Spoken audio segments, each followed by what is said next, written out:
তো বন্ধুরা, তোমাদের ওখানে কেমন গরম পড়েছে? আমার তো যা গরম লাগছে, আসানসোলে তো সেরা গরম। গুগলে সার্চ করলে তো আসানসোল সব থেকে হটেস্ট শহর দেখায়। যাই হোক, এই হটেস্ট হটেস্ট দিনগুলোতে কিচ্ছু খেতে ইচ্ছা করছে না, বুঝলে? সেই জন্য আজকে তিল বাটলাম কাঁচা লঙ্কা দিয়ে, সাথে একটু কুচনো পেঁয়াজ নিয়েছি, অল্প একটু নুন দিয়েছি। তারপর কড়াইয়ে দিলাম সর্ষের তেল। খুব একটা বেশি তেল দিলে কিন্তু তিলের বড়া উঠানো যায় না, তাই কম কম তেল দিয়ে তিলের বড়া ভাজতে হয়। তিল কিন্তু শরীরকে ঠান্ডা রাখে, মাথা ঠান্ডা রাখে, আর পেটটাও ঠান্ডা রাখে। তিল খাওয়া কিন্তু খুবই ভালো।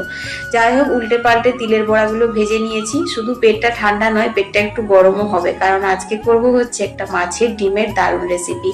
বেসনের উপর মাছের ডিমটা নিয়েছি, তারপর নুন হলুদ আর কাঁচা লঙ্কা কুচোনো পেঁয়াজ কুচোনো দিয়ে মেখে নিয়েছি।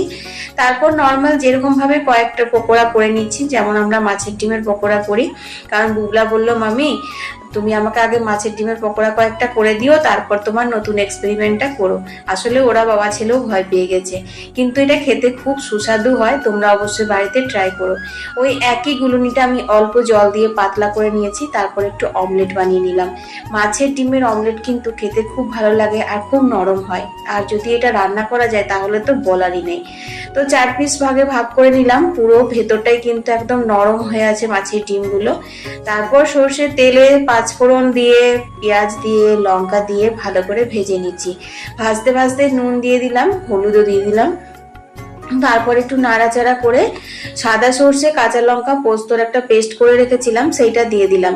সর্ষে কিন্তু বেশি কষালে তেতো হয়ে যায়, তার জন্য সর্ষেটা খুব একটা বেশি কষালাম না। আর বাঙালির সেরা সেই বাটি ধোয়া জল, তো সর্ষে পোস্তর বাটিটা ধুয়ে জল দিয়ে দিলাম পরিমাণ মতন। তারপর অমলেট যে 4 ভাগে ভাগ করেছিলাম সেইটা দিয়ে দিলাম, তারপর কয়েকটা বড়াও দিয়ে দিলাম।